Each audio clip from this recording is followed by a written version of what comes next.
అందరికీ నమస్కారం అండి. ఈరోజు నేను చెగునీళ్ళు కొలతలతో తయారు చేయడం చూపిస్తున్నాను. ముందుగా వాటికి కావాల్సిన పదార్థాలు: వరిపిండి కావాలి, బియ్యం పిండి, కారం,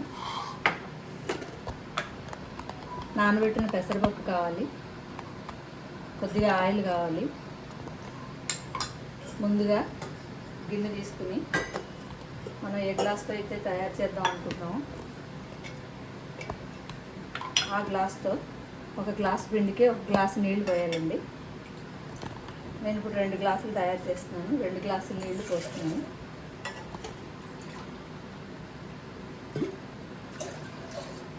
స్టవ్ వెలిగించుకుని 2 గ్లాసుల నీళ్లు బాగా మరిగించుకోవాలి.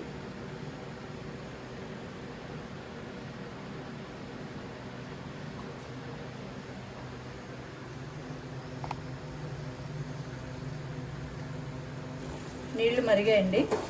ఇప్పుడు మనం తీసుకోవాల్సిన గ్లాస్ తోటి పిండి రెడీ చేసుకోవాలి.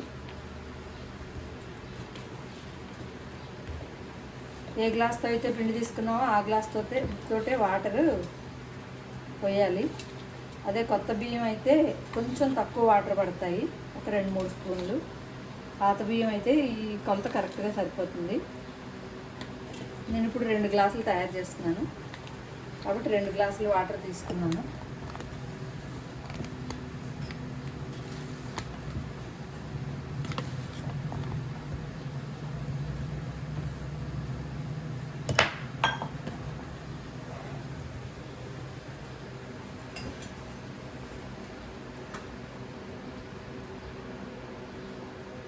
ఈ పిండిలోనే రుచికి సరిపడా సాల్ట్,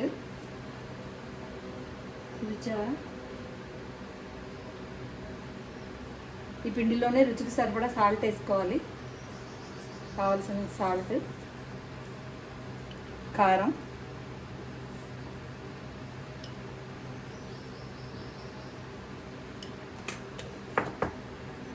నానబెట్టి రెడీ చేసుకున్న పెసరపప్పు కూడా దీంట్లో వేయాలండి.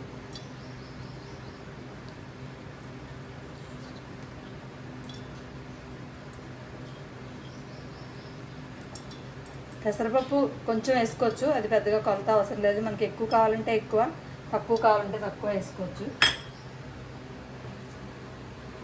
ఇది ఒకసారి సాల్ట్ కారం అంతా కలిసిలా కలుపుకోవాలి.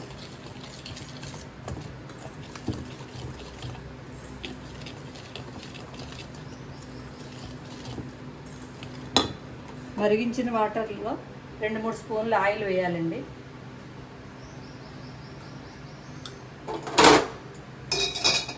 ఈ ఆయిల్ పోసి పిండిని బాగా కలుపుకోవాలి.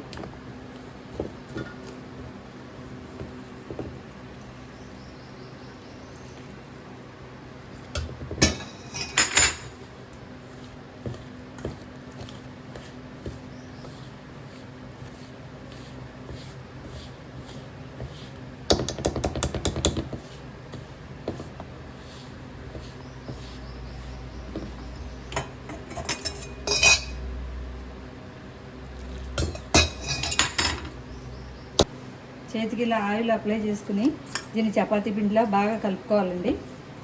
ఉప్పు కారం అవి మనకి ఎవరి చాయిస్ వాళ్ళు వేసుకోవచ్చు. కలుపుకున్న పిండి ఇలా రెడీ అవుతుంది. ఇప్పుడు దీన్ని మనం చేతికి ఆయిల్ అప్లై చేసుకుని ఈక్వల్ పోర్షన్స్లో ఉండలు చేసుకోవాలి. అన్ని ఉండలు ఒకే రావడానికి ఏదైనా సైజు తీసుకుంటే అన్నీ ఒకే సైజులో వస్తాయి.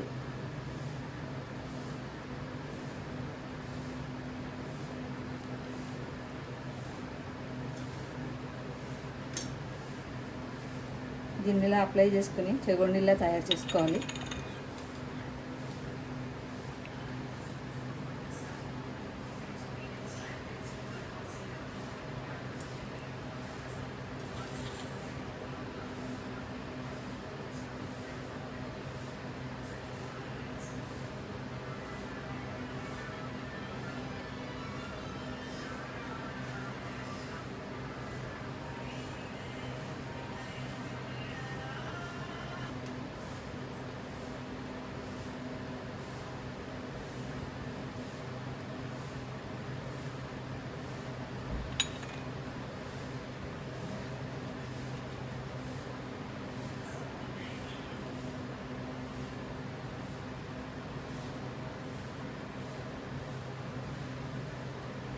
పిండి అంతా ఇలాగా పీట మీద పెట్టుకుని చెగోడీలు తయారు చేసుకోవాలండి. ఇలాగా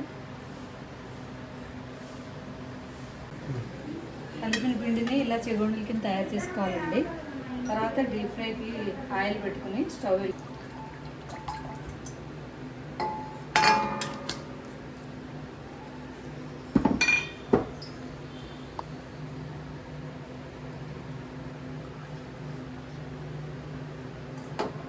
ఆయిల్ వేసుకుని డీప్ ఫ్రైకి స్టవ్ వెలిగించుకోవాలి. ఆయిల్ బాగా మరిగే వరకు ఆగాలి. మరిగాక హైలో లేకుండా వేయించుకోవాలి.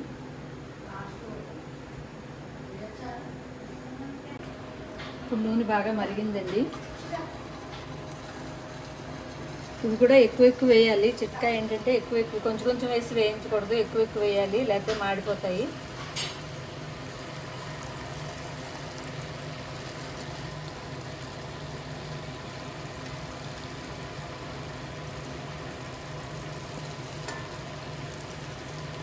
లావుగా వచ్చినవన్నీ ఒకసారి, కొంచెం సన్నగా వచ్చినవన్నీ ఒకసారి వేసుకోవాలి. లేకపోతే వేగడంలో తేడాగా ఉంటుంది. బాగాను సన్నటి తొందరగా వేగిపోతాయి, లావువేమో కొంచెం పచ్చిగా ఉండిపోతాయి.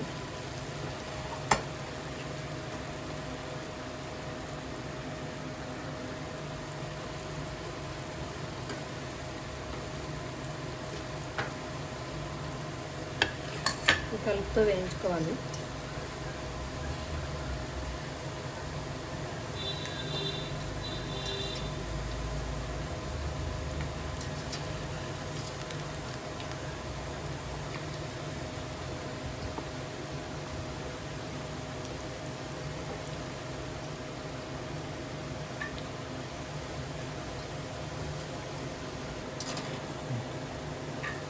ఇది కొంచెం స్లోగానే వేగుతాయండి.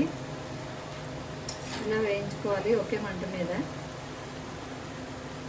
లోపల కూడా వేగాలి కదా, అందుకని నెమ్మదిగా వేయించుకోవాలి. ఆయిల్లో వేసినప్పుడు ఎక్కువ వేయాలి, తక్కువ వేస్తే తొందరగా మాడిపోతాయి.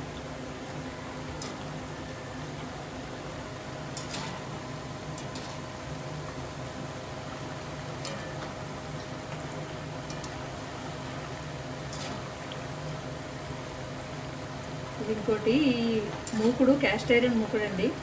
ఇది వేడెక్కడం కొంచెం టైం పట్టినా కానీ వేడి ఎక్కువసేపు ఇందులో తొందరగా చల్లారకుండా ఉంటుంది.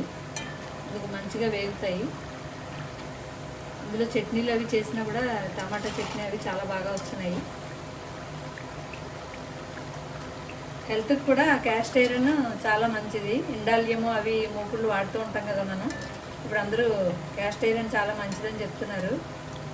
ఇది హెల్త్కి కూడా చాలా మంచిది. ఇది వాడడం వల్ల మేము ఈ మధ్యనే తీసుకున్నాం దీన్ని.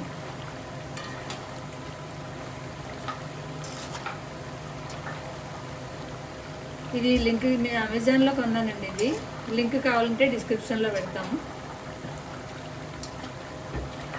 ఇది 1430 పడిందండి.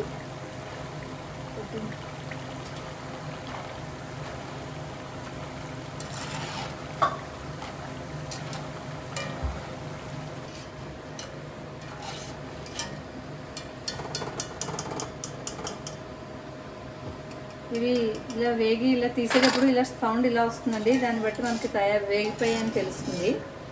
ఇవి నేను మా అత్తగారి దగ్గర నేర్చుకుని చేస్తున్నాను.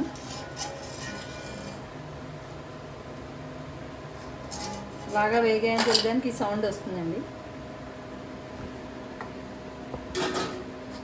వీటిని ఇలా పేపర్ మీద వేసుకుంటే ఆయిల్ కొంచెం ఆయిల్ ఏదైనా ఉన్నా తీసేస్తుంది. తో పాటు వేడివేడిగా టీ కూడా పెడుతున్నానండి. టీ మరుగుతుంది.